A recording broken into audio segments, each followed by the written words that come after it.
Let's be honest for a second. Let's talk about that dark, weird little impulse we all pretend we don't have. You know the one. You're looking at something undeniably perfect. Maybe it's a puppy with paws that are too big for its body. Maybe it's a baby's chubby cheek. Or maybe it's your partner, sleeping peacefully next to you. And suddenly, you feel it. It starts as love, but then it swells into something frantic. You don't just want to look at them. You want to touch them. You want to squeeze them. You grit your teeth. Your hands curl into claws. A thought flashes across your mind. I could just crush you. It sounds violent, doesn't it? If you said that out loud to a stranger, they might call the police. But here is the truth. You aren't crazy. You aren't a secret psychopath, and you definitely aren't alone.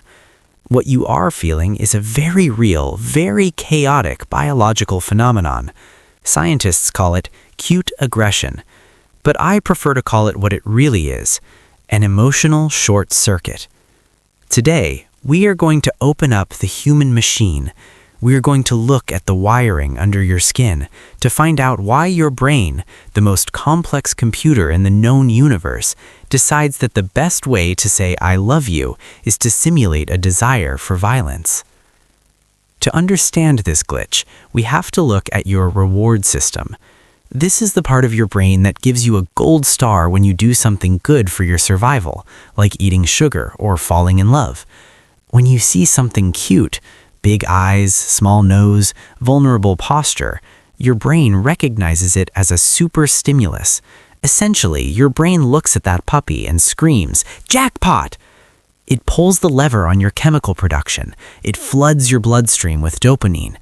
Now, usually, dopamine feels great. It's that warm, buzzy feeling of satisfaction. But in this specific moment, your brain doesn't just give you a dose, it gives you a tsunami. Imagine your body is a house. Usually the lights are on, the TV's playing, everything's managing the electricity fine. But when that cute trigger hits, it's like lightning striking the power lines. You are suddenly drowning in positive emotion. You are high on love. Your heart rate spikes. Your pupils dilate. You are literally buzzing with energy. And this is where the problem starts. The human body is obsessed with one thing: balance. Homeostasis. It wants to keep you steady, calm, and functional. But right now, you are useless. You are incapacitated by joy. If you stayed in this state, just staring, drooling, paralyzed by how cute that baby is, you wouldn't be able to feed it. You wouldn't be able to protect it. You'd just be a puddle of emotions on the floor. And nature doesn't like puddles. Nature likes action. So your brain realizes you are redlining. The needle is buried in the danger zone of happiness. It needs to cool you down, and it needs to do it fast. It needs an emergency brake. But your brain is a messy architect. It doesn't have a specific calm down button, so it reaches for the nearest strong emotion on the opposite end of the spectrum to balance the scale. And what's the opposite of extreme joy? Extreme aggression. This is a phenomenon called dimorphic expression. It's a fancy way of saying what you show on the outside doesn't match what you feel on the inside. Think about it. We do this all the time. When you see your best friend after 5 years, you're incredibly happy, right? So why are you crying? Tears belong to sadness, but your brain uses them to vent excess happiness.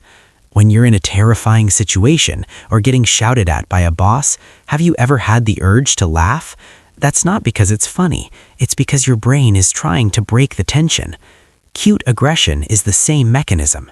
Your brain sprinkles a little bit of rage into your love cocktail. It makes you grit your teeth. It makes you tense your muscles. It gives you that urge to pinch. It's not because you want to hurt them. It's your brain attempting to ground you. It's using a negative feeling to cancel out the overdose of positive feeling. Essentially, your brain is slapping you in the face and saying, "Pull it together, you're loving too hard." But there is another theory, one that goes back millions of years. Let's step out of the modern world and go back to when we were vulnerable creatures living in caves. If a mother is totally overwhelmed by her baby, if she's in a dopamine trance, she isn't paying attention to the tiger in the bushes. Some evolutionary psychologists believe that this aggressive tension is actually a preparatory response. When you look at something you love deeply, you are overwhelmed by the need to protect it. And protection is violent.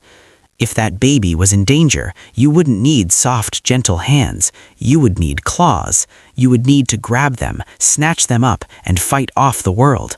So that urge to squeeze, it might be your wires getting crossed. It's your brain priming your muscles for a fight that isn't happening. It's the mama bear instinct kicking in before there's even a threat. It's your body saying, "This thing is precious. Be ready to destroy anything that tries to take it." And that is where love and obsession start to blur. MRI scans show that a brain in deep love looks frighteningly similar to a brain with OCD. It's singular, it's intense, and yes, it's a little bit dangerous.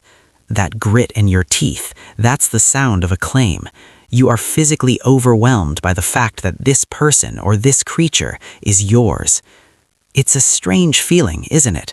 To look at someone and want to eat them up, to want to squeeze them until they pop. But I think there is something incredibly beautiful about it.